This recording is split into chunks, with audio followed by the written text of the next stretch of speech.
Assalamu alaikum. Welcome to new topic that is parallelogram in Cartesian plane. ठीक है, सबसे पहले हम देखते हैं पैरेललोग्राम शेप क्या होती है. एनी क्वाड्रिलेटरल, ठीक है, मतलब ये क्वाड्रिलेटरल शेप है.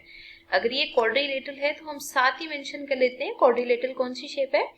एनी फोर साइडेड फिगर, ठीक है, जिसमें फोर साइड्स हो, इन विच four points या you can say that vertices are non-collinear. ठीक है, तो अगर आप क्वाड्रिलेटरल को डिफाइन कर रहे हैं तो क्वाड्रिलेटरल एक ऐसी शेप है जिसमें चार साइड्स होती हैं, ठीक है, और वो जिन चार साइड्स से रिलेट कर रही होती है, तो बेसिकली वो जो चार पॉइंट्स जो बन रहे होते हैं बेसिकली वो चारों पॉइंट्स नॉन कोलिनियर होते हैं. अगर एक आध पॉइंट भी नॉन कोलिनियर नहीं है, मतलब एक आध पॉइंट कोलिनियर हो जाता है किसी लाइन पे, जैसे यूं करके तीन पॉइंट्स कोलिनियर हो जाते हैं, तो बेसिकली वो शेप ट्रायंगल बन जाएगी, वो क्वाड्रिलेटरल नहीं होगी. ठीक है, any quadrilateral in which two opposite sides are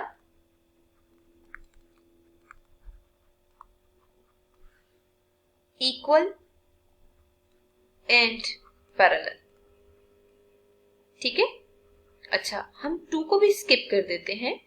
in which opposite sides are equal and parallel. Basically जो दो दो ऑपोजिट साइड्स होती है ना, जैसे हम यूं करके ए बी सी डी एक शेप ले लेते हैं, तो A B C D shape में दो जो ऑपोजिट साइड्स इक्वल है ना वो पैरेलल भी हैं, और इसी तरह ये वाली दो अगर इक्वल है तो पैरेलल भी हैं. ठीक है, मतलब जो चारों साइड्स है वो इक्वल नहीं है, बल्कि दो दो ऑपोजिट साइड्स इक्वल हैं और वो पैरेलल भी हैं, तो ऐसी कंडीशन को हम कहते हैं ये पैरेललोग्राम है. ठीक है, अब देखिए what is the difference between rectangle and parallelogram. Rectangle एक ऐसी कंडीशन पे बेस करिए जिसे A B C D given है ना, तो इसमें ए बी सी डी के इक्वल है और बी सी ए डी के इक्वल है, बट यहाँ पे 90 का एंगल बन रहा है. ठीक है, अगर 90 का एंगल बन रहा है ना, तो बेसिकली डी बी अगर हाइपोटेनियस है, मतलब डी बी डायगोनल आप ड्रॉ करते हैं, तो यहाँ पे बेसिकली पाइथागोरस थ्योरम होल्ड करना चाहिए. ठीक है, मतलब वो वाली कंडीशन आपके पास ट्रू होनी चाहिए पाइथागोरस थ्योरम की. ठीक है, जिसे आप 90 के लिए प्रूव कर रहे होते हैं, एंगल 90 के लिए. ठीक है,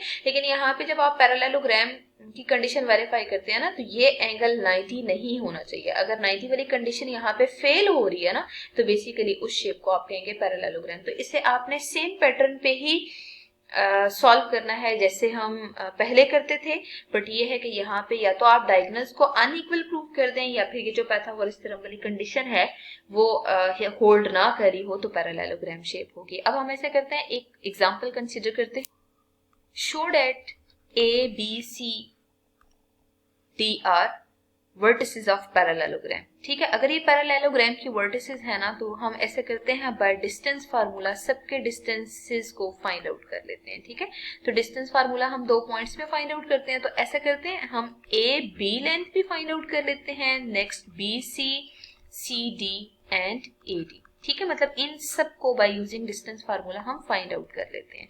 तो जब हम इन सब लेंथ्स को फाइंड आउट करेंगे ना, तो ए बी में जब आप डिस्टेंस फार्मूला लगाएंगे तो 2 + 2 whole square plus 1 - 1 whole square आ रहा है. ठीक है, तो 2 + 2 is 4, 4 square is 16, 16 + 0 is again 16, square root of 16 is 4. ठीक है, अब आप ऐसे करें, बी सी में डिस्टेंस फार्मूला यूज करें, तो बी सी में 3 - 2 whole square plus 3 - 1 whole square. तो answer will be 1 square is 1 and 2 square is 4, तो स्क्वायर रूट ऑफ 5 आ रहा है. ठीक है, अब आप ऐसा करें कि स्क्वायर रूट ऑफ 5 को मजीद जब आप with the help of calculator simplify करते हैं तो डेसिमल्स में आंसर आ रहा है, इस वजह से आप इसको एज इट इज लिख लें.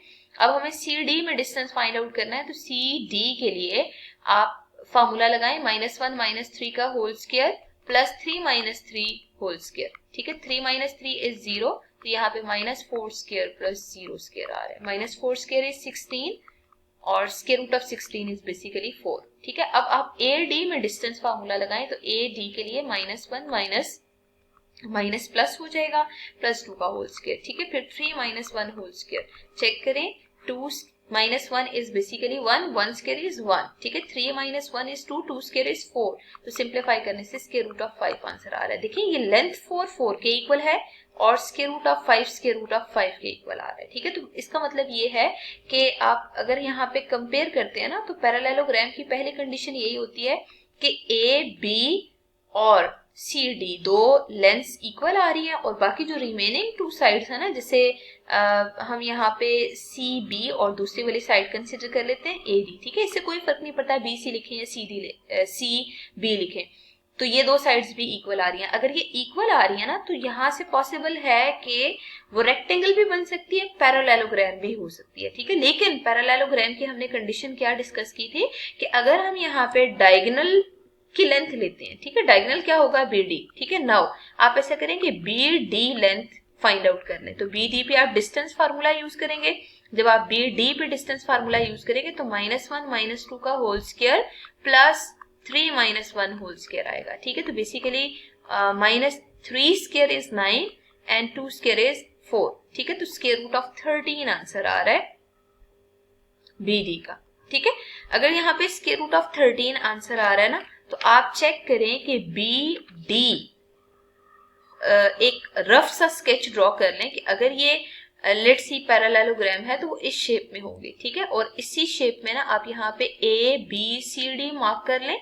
मार्क करने के बाद आप देखिए ए बी सी डी के इक्वल है और बी सी ए डी के इक्वल आ रहा है, तो डायगोनल आपने बी डी ड्रॉ किया ना, ये डायगोनल है, ठीक है।